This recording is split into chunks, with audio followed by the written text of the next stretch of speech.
All right, UFC 270, here we go. It is fight day, and I'm excited. These fights are going to be absolutely fantastic, and I'm going to start with a prediction in the co-main event. Co-main event, Brandon Moreno, Deiveson Figueiredo. Third fight, the trilogy. They know each other very, very well.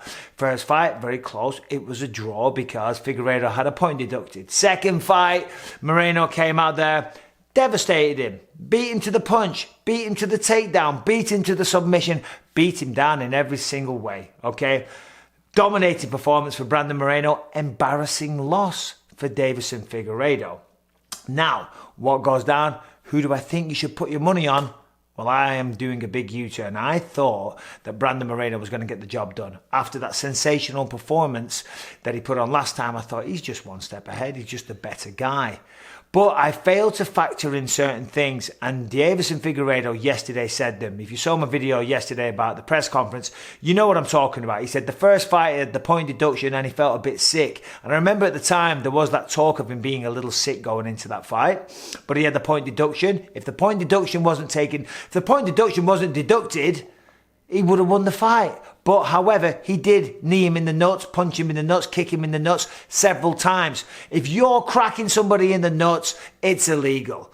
As Dana White would say, that's fucking illegal. That's fucking illegal. Okay, now listen. He's got to be in control of his weapons at all times. But it was a factor. So that's why the first fight was a draw. Second fight, Brandon Moreno went out there, pieced him up all over the place.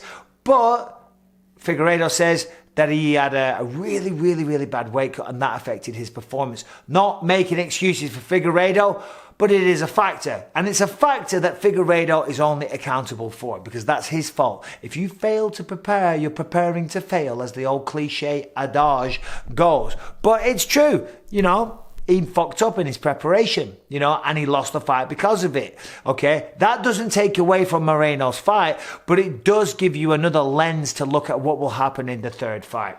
And today on the weigh-ins, first fighter to the scale, Brandon Moreno, okay, like a true professional. Went in, as always, smile on his face, skipping about, walked on there, tons of energy.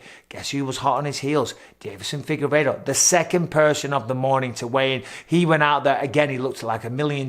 He had his hands in the air. He looked very, very happy. He looked like a man that had a tremendous weight cut. He looked like a man that was on a mission, a man that was here to shut up Brandon Moreno, to wipe that smug look off his face. I like Brandon, by the way. I'm not criticizing him, but this is the mindset of Deiveson Figueiredo. So I'm going to shut him up. Coming in here, laughing at me, singing at the press conference, doing all this type of thing, right? That's going to piss off Deiveson Figueiredo. And it doesn't matter if he pissed him off yesterday, because for months before he has been working hard. He is the lightest he's ever been. He's in the best shape he's ever been. And he is more motivated than he's ever been because he lost his belt, right? And if you look at Deiveson Figueiredo, the man is an animal. Look at what he did to Joseph Benavidez, right? That first fight with Joseph Benavidez, and by the way, Benavidez recently retired, but one of the very best fighters that we've ever seen to not win a belt. Beating Benavidez is not an easy thing to do.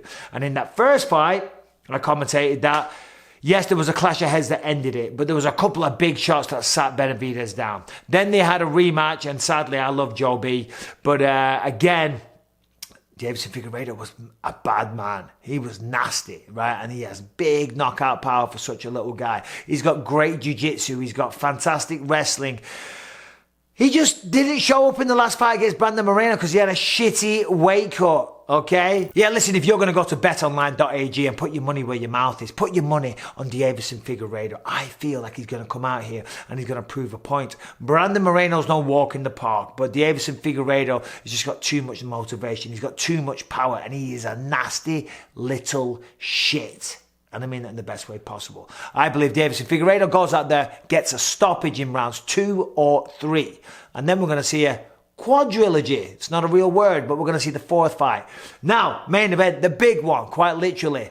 I don't know. We can see Cyril Gane is the the better athlete. He's the lighter on his feet. He moves like a middleweight. He's undefeated at Thai boxing with a record of 19-0. He's come to the UFC and in 10 fights became the interim champion. His 11th pro fight is going to be the undisputed champion of the world, potentially. That is unbelievable. He has incredible attributes as an athlete, as a fighter. He's very calm. He's cerebral. He has a strategic approach. They are all massive things to factor into this fight when making a pick. Okay, on the flip side, we've got Francis Ngannou, who we all know about the power. It's cliche to even mention it. In the heavyweight division, it only takes one. Well, in the heavyweight division, when it's Francis Ngannou, it only takes half of one, a quarter of one. An iota of a punch is what finished Cain Velasquez, okay? He didn't land flush when he put Junior Dos Santos down. He did land flush when he knocked Alistair Overeem into orbit with an uppercut, okay? What does that say? It says that Cyril Gane has to be perfect. He has to be perfect throughout the entirety of this fight, because one mistake and it's curtains. Okay. Now, another thing to factor is Ngannou's getting better, right? Look at the distance of time that we had before Francis Ngannou had the rematch with Stipe Miocic. He seemed more measured. He was taking his time. He was looking for openings. The sprawl was better. The defense was better. And the knockout power was still there. Well, since then, we've had a year pass. And in that year, he's talking, well, potentially thinking that he's going to be fighting John Jones for a while. He's got a great coach in Eric Nixick, one of the best minds in the game. He trains at Extreme Couture. They've got access to some of the best sparring partners in the world, being in the fight capital of the world, okay? He has got better in the last year. Make no mistake, okay? So, again, it's a 50-50. Head says Cyril Gane. Heart says Ngannou. I'm going to go with Ngannou, right? I'm going to go with Ngannou. I'm going to say Ngannou catches him. Simply because Cyril has to be perfect for the entire time. And he may just do that. But it's hard to be perfect. It's hard to block out those exterior distractions. Talking of distractions, excuse me, wow. Talking of distractions, Francis is distracted. He's talking about Tyson Fury and Deontay Wilder a little bit too much. He says he's not distracted, but that's not how distractions work. You're not aware of the distractions. That's why they're called distractions. If you were conscious of it, you'd be like, oh, shut that out because I'm being distracted. It's like, no, mentally his energy is elsewhere. Anyway, tremendous fight. Co-main event, Deiveson Figueiredo. Main event, and still, yeah, I think Francis Ngannou. Oh, I'm not confident in that pick though. If you put money on it, don't come after me if it's lost, but that's what I'm going to say. I'm going to give you Francis Ngannou and I'm going to give you Deiveson Figueiredo. I'm confident in Figueiredo. Sorry, Brandon Moreno. Sorry about that. We will see a fourth fight.